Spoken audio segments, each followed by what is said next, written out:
Hello, Claire. Hello, Joe. How are you? I'm so well. Thank you so much for joining me today. Oh, thank you for having me.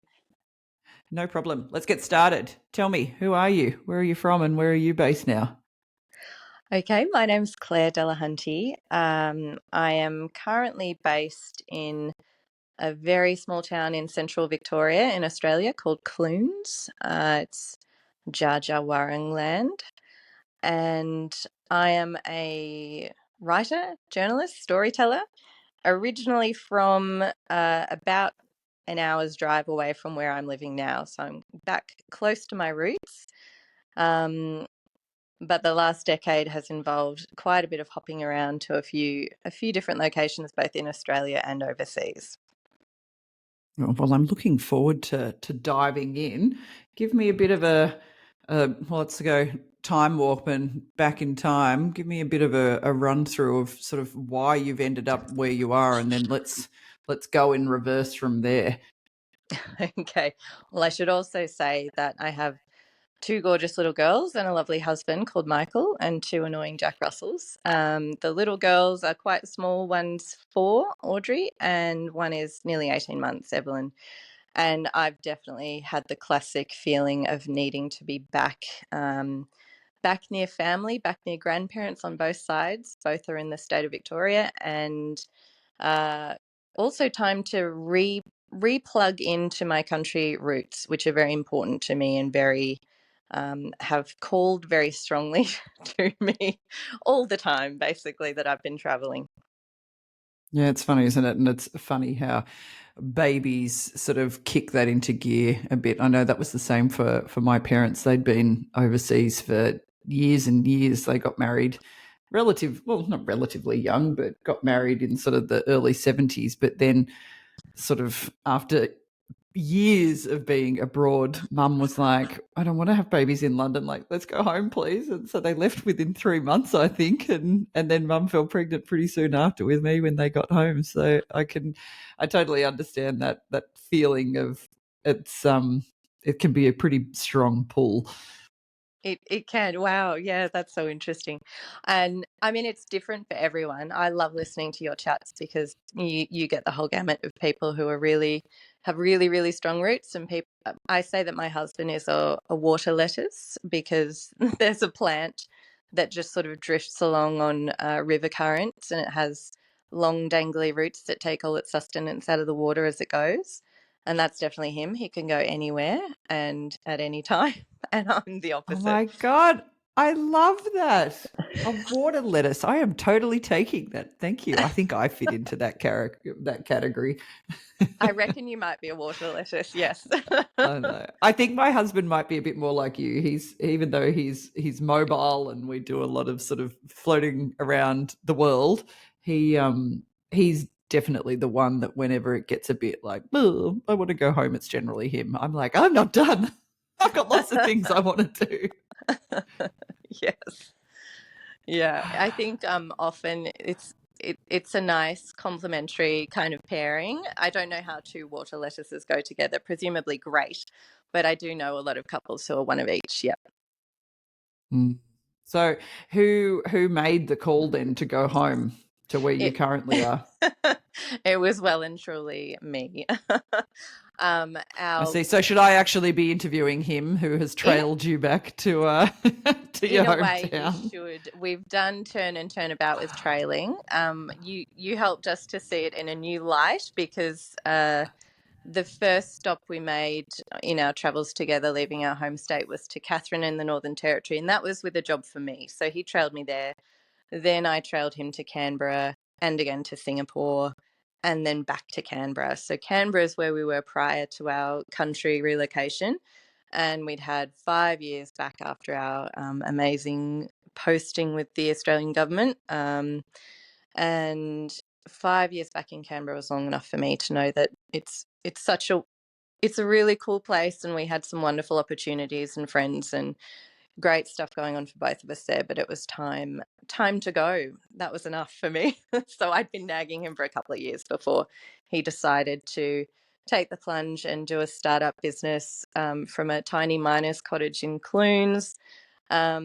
which currently is just, it's a phantom. Hopefully it'll work out, but it's not earning any money yet. It's all a big dream still that he's working on, while I'm back to my freelancing storytelling roots, and back to sort of winning the bread for a little while. Oh, sounds good. Okay. Well, right. I want to delve into all of those stops of bouncing around. So tell me, what were you doing that took you to Catherine? So for people that are listening that are outside of Australia, do you want to paint a bit of a picture about what Catherine's like and where it's physically located and size, demographics, to sort of give a bit of an insight, because I haven't been to Catherine, but I've got very much an idea of what it's like. But the concept of a place that you've moved to like that is going to be very foreign to a lot of people listening to this. Yes, fair enough. Absolutely. So it is in the north of Australia, and my husband and I are from the far south, and the south is, the east coast where most Australians live. And the north has a bit of a reputation as almost a different planet. Of course, it's not. It's just another wonderful, colourful part of Australia. The Catherine region is about 3 hours south of Darwin, again, at the very sort of northern tip of Australia, closer really to, Asian neighbours than to the southern extremities of Australia. 100%. Much Yeah, closer to Indonesia than it is to yeah. Melbourne. So it's amazing that you can fly so far in a plane and still be in the country. Um, so yeah, Catherine is a lot of agricultural industries. It's a big service hub, for a lot of massive stations, cattle properties. When I say it's a big centre, it's still a small country town in many ways. It's I think it was about 10,000 people in the whole sort of the Greater Catherine region, and that was an area the size of about France. And I Thank you. Thank you for putting that into some geographic perspective as well. So for the size of France in the Northern Territory, one, the fact that like whole countries fit in geographically to Australia is hilarious. But then when you think only 10,000 people live in that area, that is giving listeners some indication of the population density. it's it's pretty unique, isn't it? Pretty interesting. Also, a major difference compared to Victoria is that it's a roughly 50-50 split of Indigenous Australians and non-Indigenous Australians, which is just something you don't really get. Yeah, down south, it's more in those northern areas and central Australia. So that was really interesting.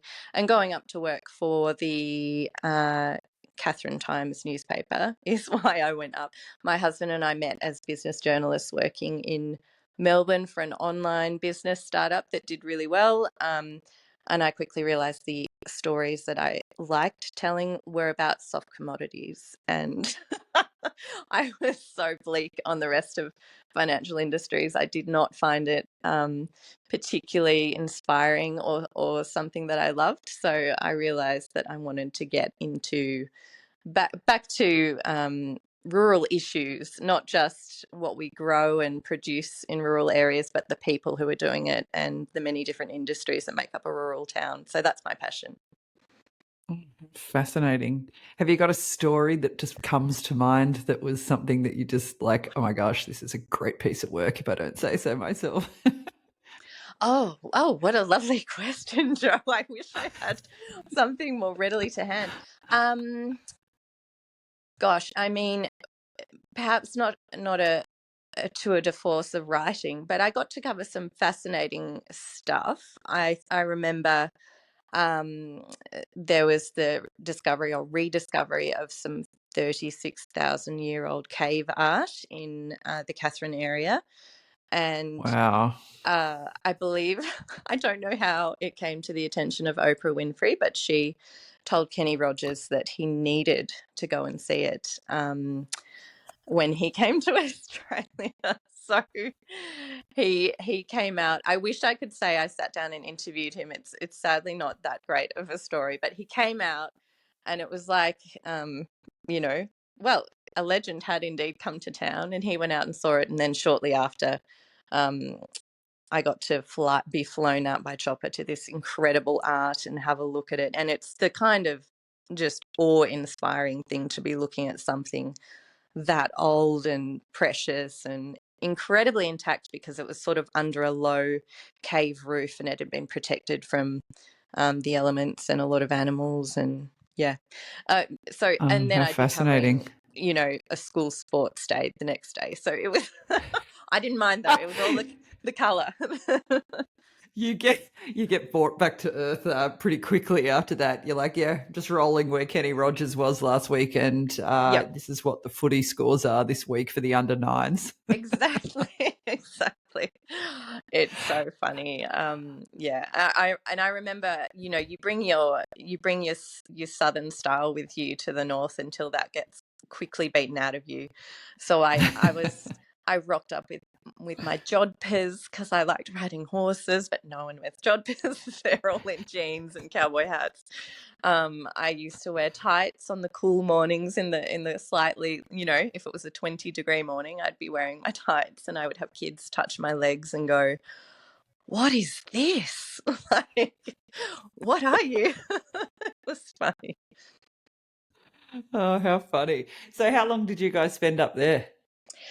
Not long enough for my sort of yearning. We were just there for a year, which was great for sort of being immersed in it all. My husband had been very upfront with me that he wanted to apply for the Department of Foreign Affairs and Trade. He did that while up there, while he was working still as a business journalist remotely, and he got accepted. So 2013, we upped sticks, packed up.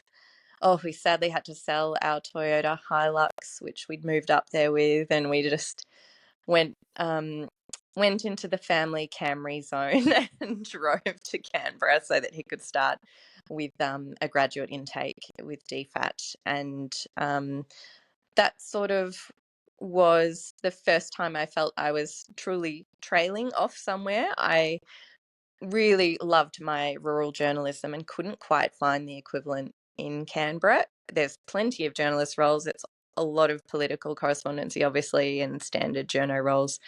So that's when I jumped into comms and found a rural focus, not for profit, that I started working with, doing their comms and marketing and telling their rural stories. So and went from living in a donga in a big kind of yard full of mango trees to living in a tiny duplex at the back of someone's house in Canberra. Yeah. You're going to have to explain to people what a donga is. Oh yeah. Um, it's a very colloquial term, isn't it? Don't worry, I find myself quite regularly like sending emails or writing text, and then I send them, and then I have to resend and say, apologies, I'm going to rewrite that in English, not Australian. And I put the end of all the words on, and I remove all of the colloquialisms. So what's a donga? What do you reckon? It's a portable dwelling, I suppose. Is that close enough? Yeah, I think that's probably I Yeah. think it's and Americans would sort of refer to it as a trailer, but it's not so much like that. It's more what you would quite often see like a portable office almost on a job site or on a construction site. I think is probably Exactly. and It was, yeah. it was the abattoir site office that had been no longer needed, and a guy had chucked it up on big stilts so it would be above flood waters, because it's very tropical and rainy up there, and it had a lovely veranda and a really rattly aircon, and yeah, that was our donga. Okay, so and these obviously get carted around on the back of a truck. So if Mm-hmm. you can picture Claire living up in the air, how high off the ground would you have been? Oh, it was probably a good 2.5, 3 meters off the ground. Yeah. Did you have stairs or was it a ladder? We had very steep stairs.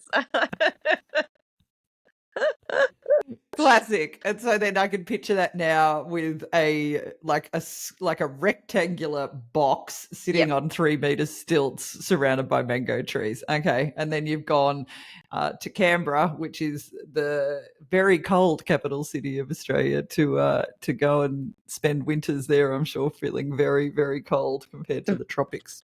Now, can you Absolutely. also, before we move on, because I feel that it will have some lead into one of your moves, can you give a brief sort of overview to listeners about who DFAT is? Yes, yep.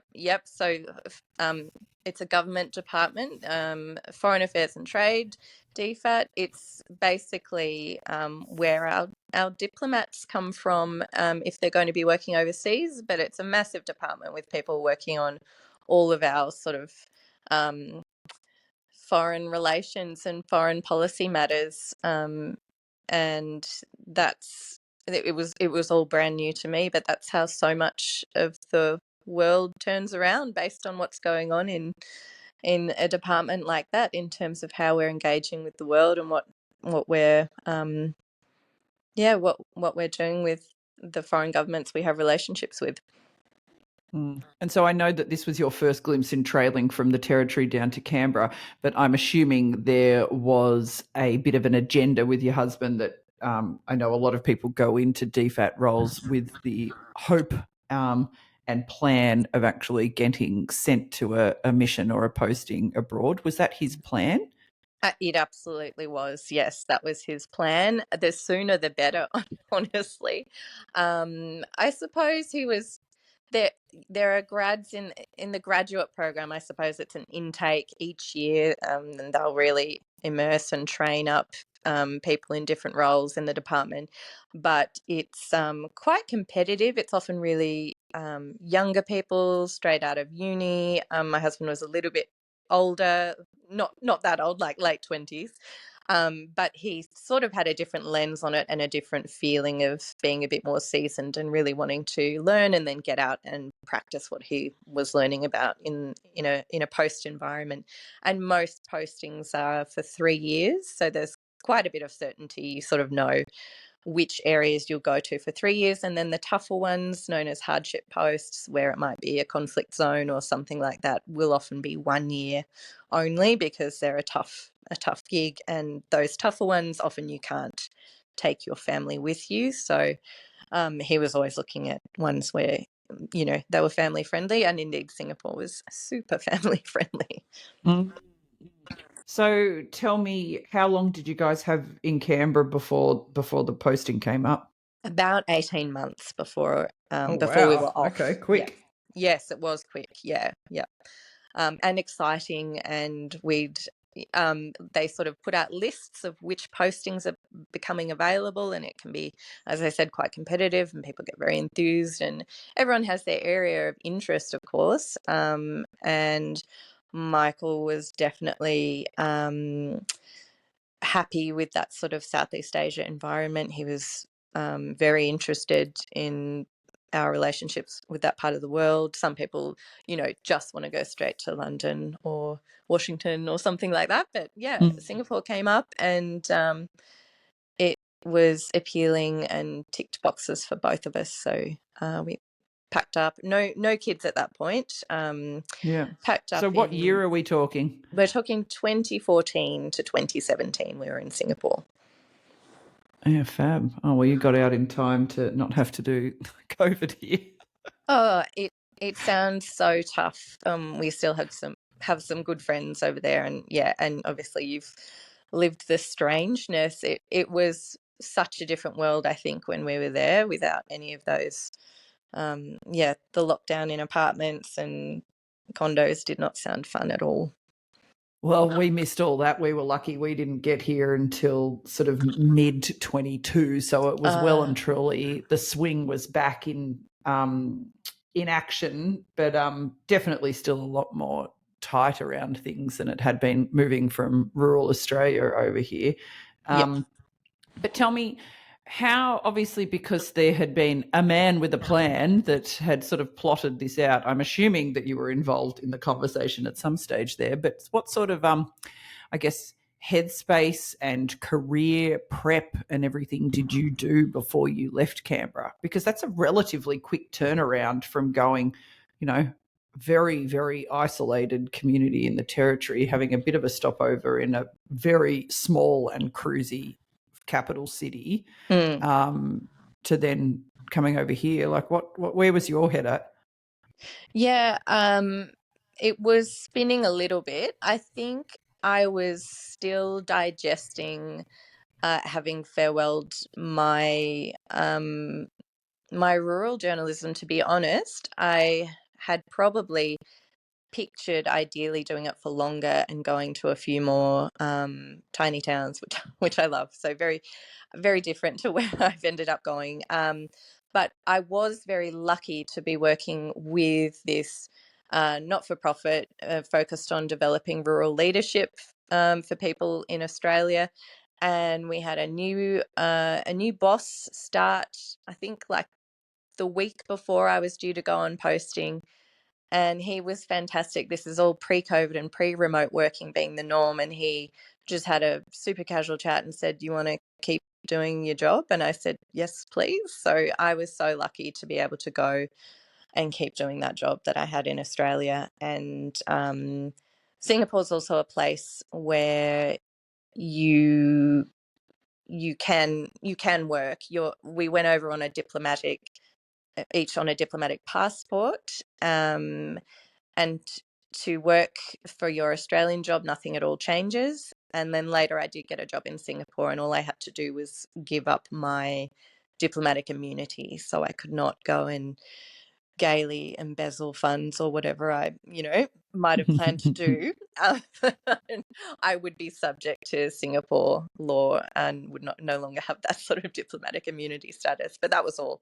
So the first half of Singapore, I worked for my Australian employer, and then that reached a nice sort of natural time when I thought, I might like to dive in and do something locally. Interesting. Well, it's definitely a bit of a different scene here now as far as the ability to work as a trailing spouse like that, particularly as a, well, I shouldn't even say, like, it doesn't matter sort of what role, from what I understand, that the spouse is actually doing here. It's definitely tightened up a lot in the last couple of years. But I'm always quite interested to sort of hear about, that settling. You'd already relocated to a really isolated place, so you'd done sort of like physical isolation with your move to Catherine. But how did you sort of find, particularly when you didn't have kids? You still didn't have kids, did you? So no kids No when you kids. arrived in Mm, Singapore.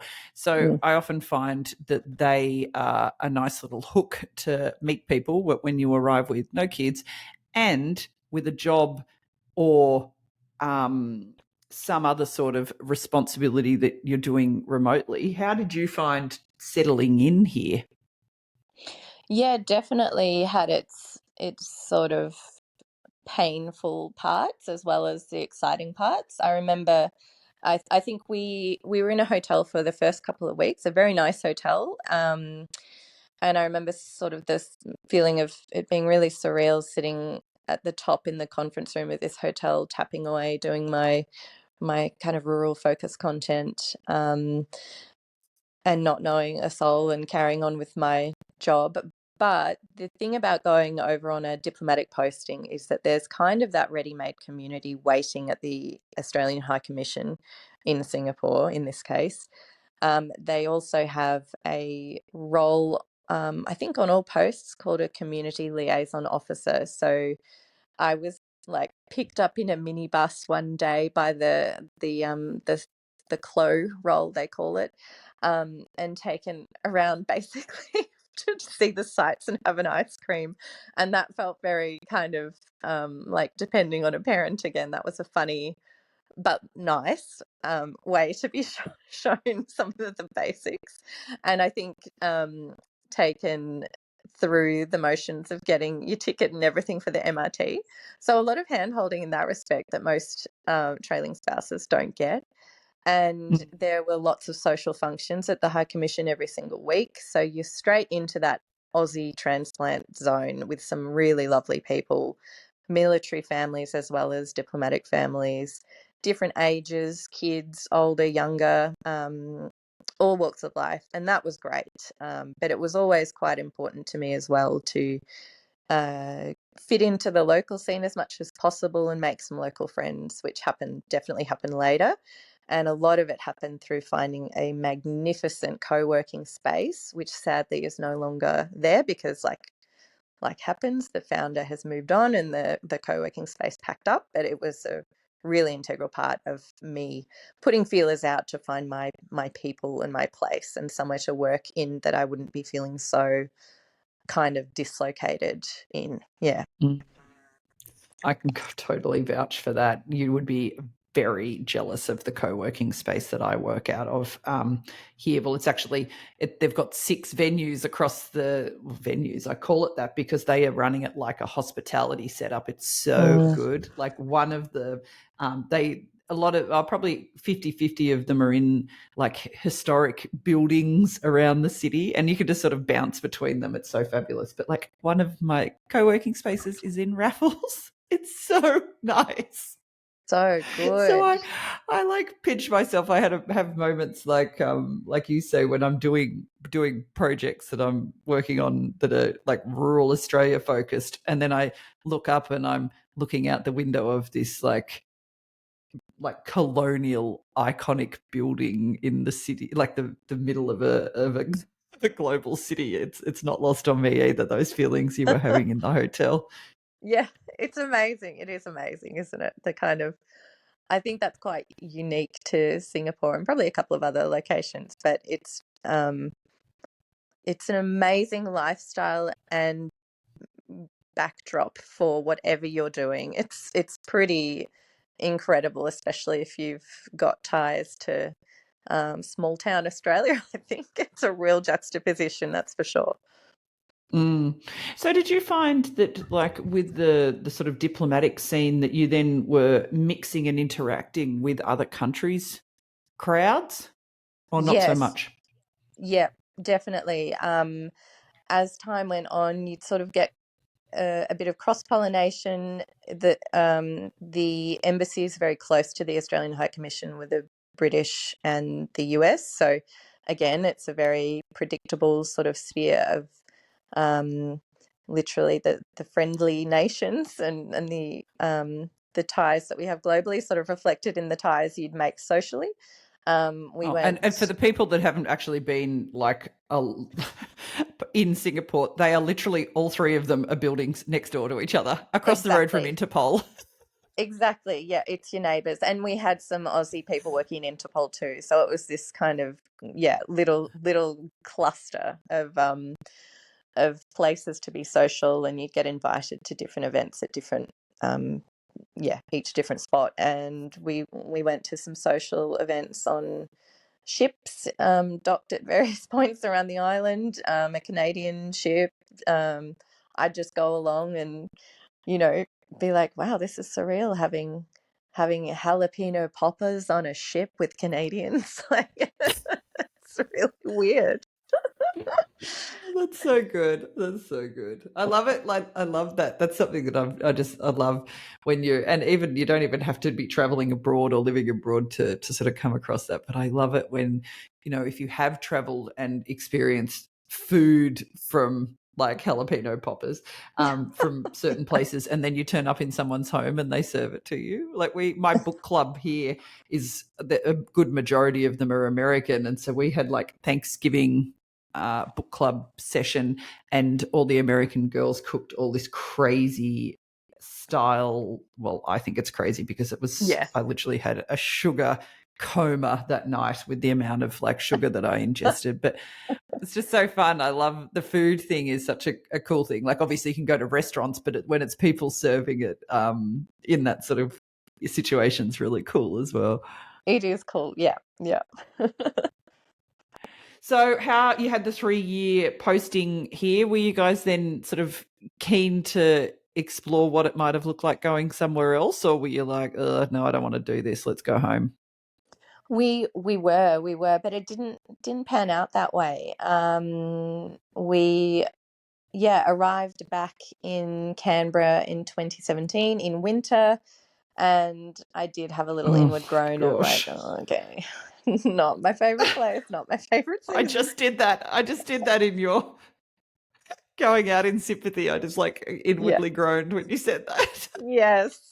But it sounds very, very indulgent, and it was. My sister and I are super close. She's my best mate, and we had long held dreams of doing a trip to the US together. So I pretty much got back to Canberra, got my toes cold, left the boxes for Michael to unpack, and my sister Nicola and I took off on a 6-week road trip around the US, which was kind of a good way to to not just, reimmerse, just yeah, just weaning yourself off weaning the ourselves off for expat. sure. We did a very unique country music trail where we just went to different country music artists wherever they were performing and drove around and had the best time, rode horses, and um, lived like, putting off reconnecting with reality, I think. And then got back settled into Canberra, and children were on the radar then.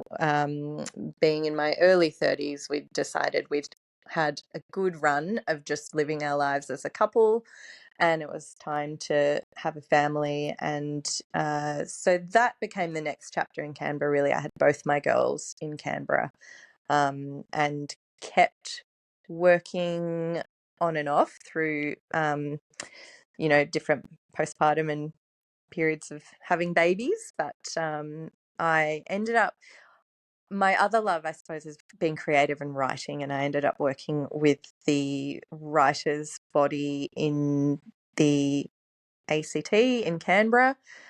So I got to connect with a different interest area this time around, for being back in that city. Yep. That's cool. So I know, and then you've done that then next move back to closer to home, but what are some things that you sort of wish you'd known for all of those moves? Like, I guess they could be Mm. different things for each of them, but like, what are some of the things that you wish that you'd known before you'd gone up to Catherine, say, to start with? I think it would be. I'm imagining something not that many couples in their 20s do. Hopefully they do, but we didn't. We didn't sort of have that really deep and connective talk about what it means for one to follow the other. And we talked about where we were going. Is this okay? What do we need? When are we doing it? But um, I was listening to one of your guests, Joe, talking about the trailing process and how one in the couple is usually going, I think she said going hungry in one area, or another. Mm. And that's so, so true. So I think we would both have made a rule straight up not to do what we did end up doing at certain points, which was to say, but look at all the, maybe not so much for my husband in Catherine, but definitely for me in Singapore. But look at all the opportunities. You get to do this. You get to do this. Look at our lives. We have a lovely apartment. We have all these friends. I got to ride horses there as well. And then the person who might be feeling disgruntled in some other way will say, yeah, but you're not understanding me. It's not enough to have lovely things, and I'm not ungrateful for them, but there's fulfillment, there's identity, there's still going to be a battle around adjusting to wherever you find yourself.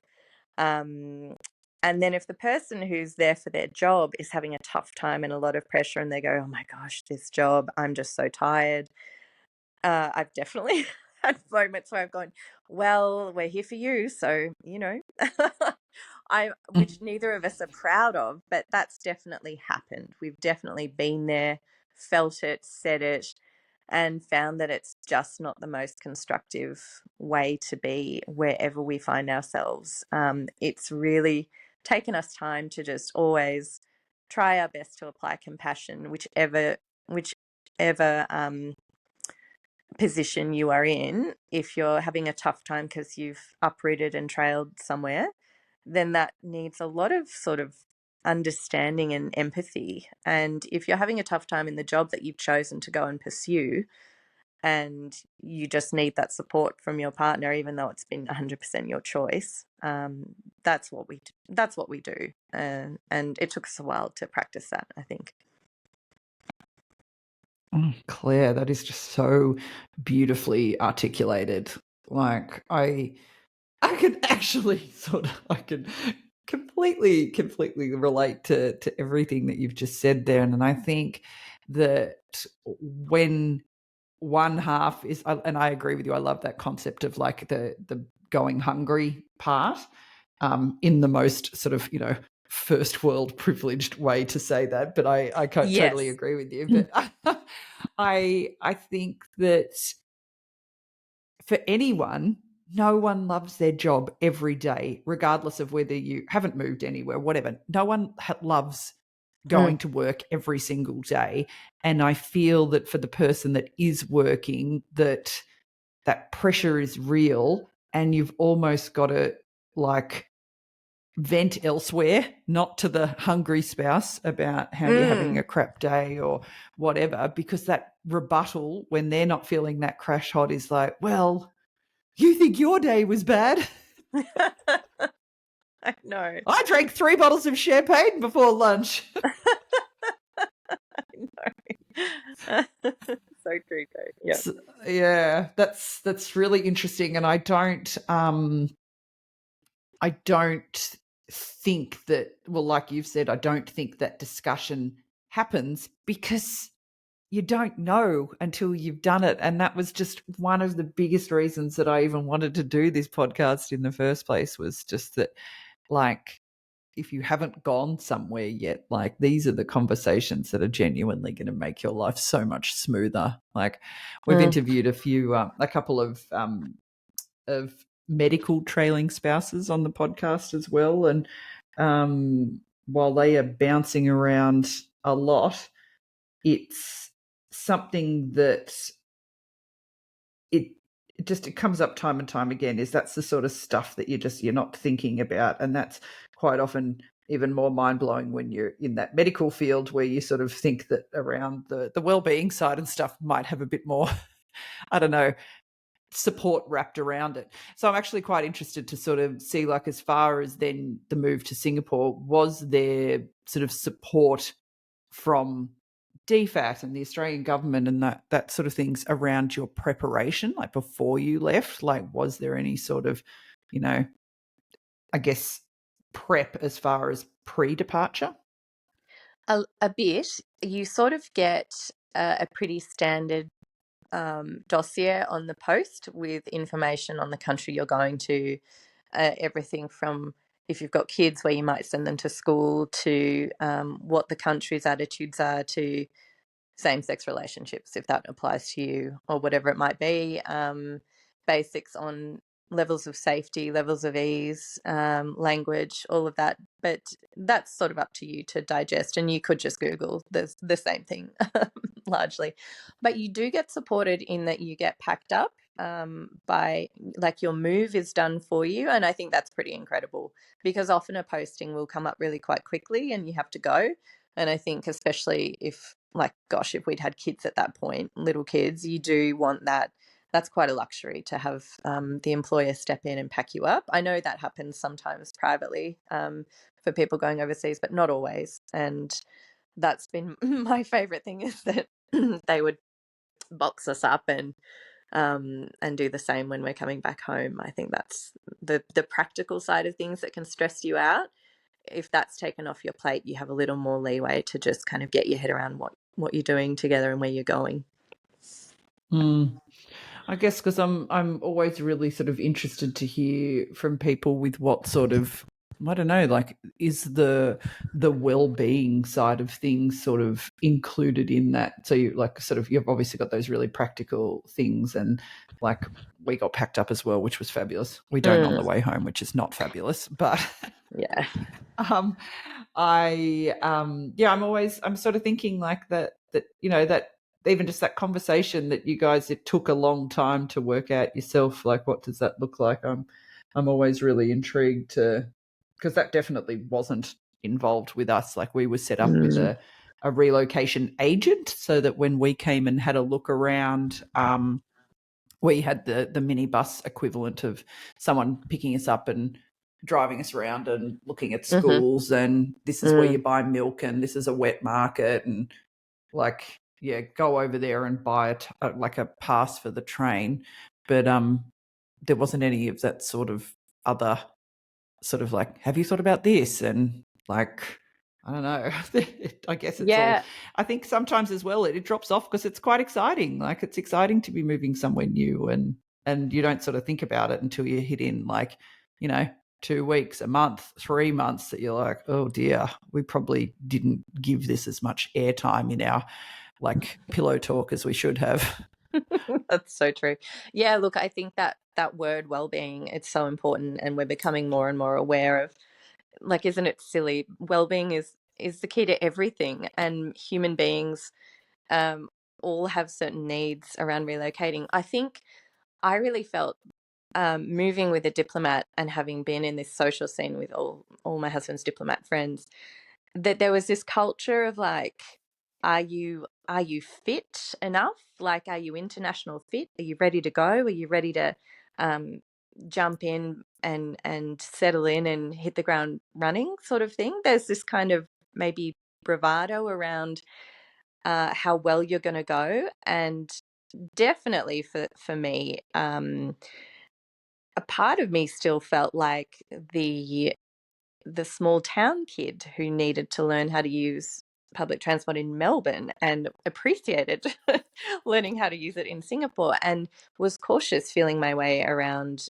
literally navigating the island of Singapore and getting to know where to go and get what you need for your household, and making friends I always knew would be, for me, it's about quality connections, and that was always going to take a little bit of time. So I always had this self-conscious feeling that maybe I wasn't good enough or quick enough or gung-ho enough. And the truth of well-being is that it's different for everyone. Like for you, Joe, you say you love the challenge of kind of diving in and being super social and making those new connections super quick. And um, I'm maybe a classic introvert. I'm very social, and I love people and love talking and love connections, but some people just are more cautious and slow and will emerge kind of from a little shell as they warm up to their new environment.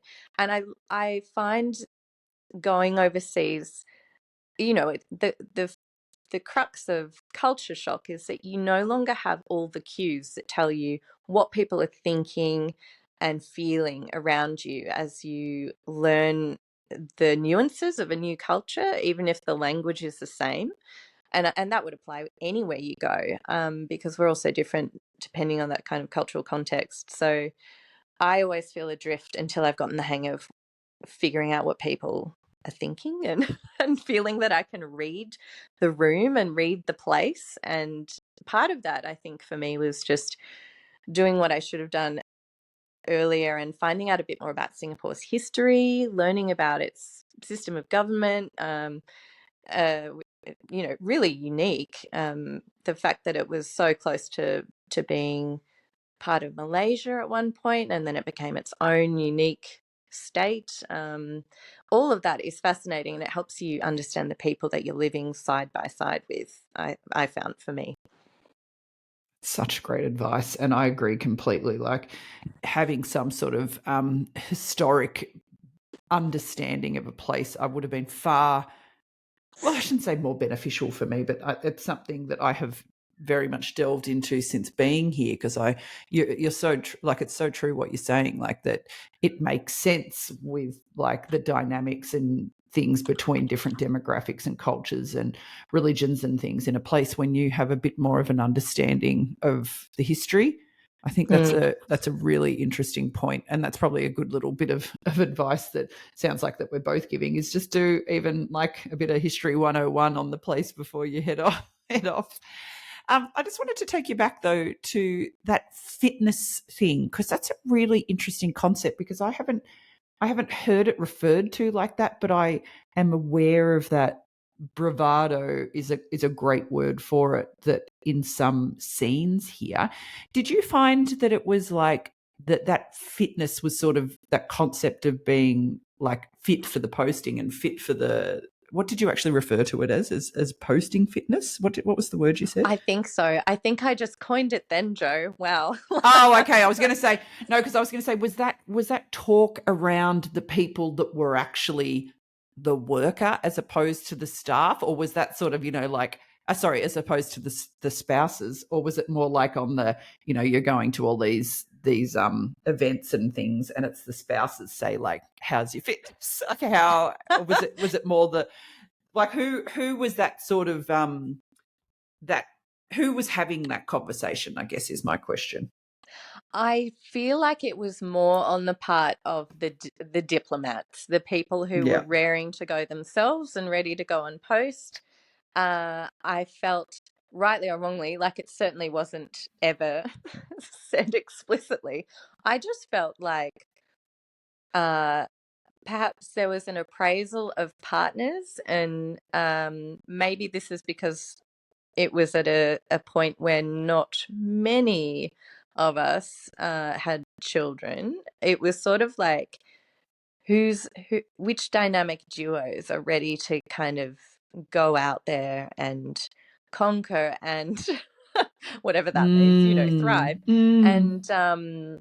And a little bit of pressure on my part to show that I could just roll with it, take my job, take my sources of vitality and transplant them, and make sure that um, that we were both going to do well over there, and support my partner in that kind of leading role. And there's It's the definitely a good bit of, wife. It's the yeah, good wife. Like, it's, that's a flex. Like, have yeah. I, I've got my shit together. Like, I'm with this, and look at me turning up to the events and on his arm and doing that whole thing of like us as the, exactly like you said, that, that dynamic power couple that are doing this diplomatic scene. I can't even fathom, and this is not sort of even just thinking with the diplomatic scene, but for anyone that there is that element of being able to turn up at dinners and meetings or whatever as the spouse, as in corporates and in all those sorts of things. And if you don't have it together, how challenging that is. I've had that conversation time and time again when spouses who are not loving life or are not really they're having a bit of a tough time, that they've then got to turn up at their partner's, work Mm, dinners and drinks and events and galas and black tie things and stuff with, like, the smile and like, yeah, it's great and things, but they're like doing, backflips inside. That's a real challenge. absolutely. And it sometimes isn't a woman doing that, but still it so often Mm, is. Like, let's face it, that is mm, still the mm. majority of cases. Yeah, absolutely. There was that feeling of we certainly didn't hold a grand role where I was required to be first lady and host in any, but I went to so many things that were really out of my depth a bit, and you have those expectations that you're going to be socially, well Ept. practiced and Yeah. present well. Yeah, there's a there's a book that we all laughed about. It was published, I think, about 10 years ago, called Wife and Baggage to Follow, which was a history of Australian families overseas with the diplomatic um, court. And it was all, yeah, that was the way it was. That would probably be from the 1950s, that kind of wife and baggage to follow way of Oh, I summarizing love it. that. But I'll have to it's track that down. There's echoes. There's always echoes of something like that that's been done that way for so long. Um, and I think if it's legitimately a real source of pride for you, that's fine too. But the Yep. expectation that you just do that and that's your role is also not entirely comfortable for a lot of people. Yeah. Mm. I'm just, again, me with like zero sort of like self-awareness at all times, which is I think how when you were saying before, like, you love arriving in places and meeting all the friends, again, my complete lack of self-awareness and very slow to pick up on social cues. I have just realized that my husband never invites me to any of his work things. Oh, I'm sure that's, he might be outshone. That's probably why. That's so kind of you to say that. I don't actually think that that's what the case is. It's also up to you, right? Like, yeah, I guess that's the other thing. If you don't want to go, then don't go. Yeah. Yeah, also Yeah. that is also the case. Oh my gosh, that's hilarious. Look, Claire, I've absolutely loved this. Has been really, really interesting, and it's been really interesting to sort of hear your take on that. You've had quite an interesting sort of bouncing around. And what did you call it? River lettuce? No, what did you call your husband? Yeah. With my water lettuce. Yes. Water lettuce. Yes. Sorry, I was picturing him in the river. Water lettuce. Yes. I don't know. I think that it is. It's been really fascinating. If you had one bit of advice for anyone at any stage, so pre-departure or anywhere in between there, and even repatriation, because you've done that as well, what would that be? Yeah, I think the obvious of finding things that fulfill you, don't hold back from doing that. If you're able to, um, put often the easiest wins are like, okay, what did I like doing before we left? What did I love? What fulfilled me? And in our new place, which of those are possible?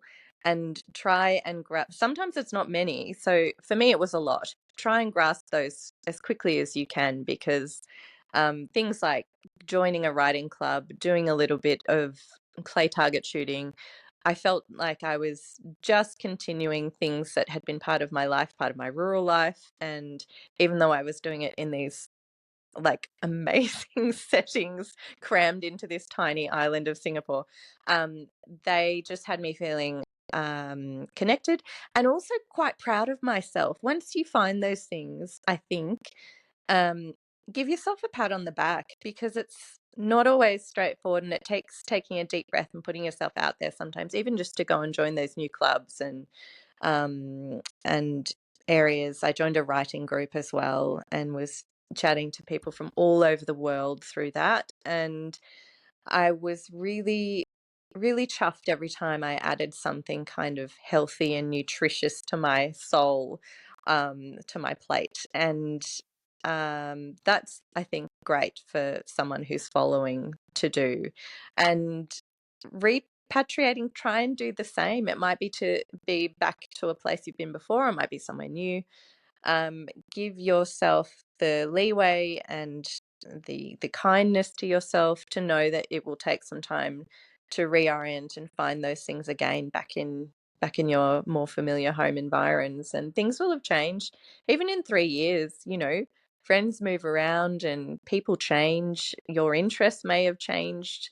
I think being posted during my 20s into my early 30s, that's quite a major time of flux in your life anyway, when you're figuring stuff out. So whatever stage you're at, and it gets more complicated if you've got kids, I think, but be kind to yourself and congratulate yourself when you do seize the day and something goes well and you have a win.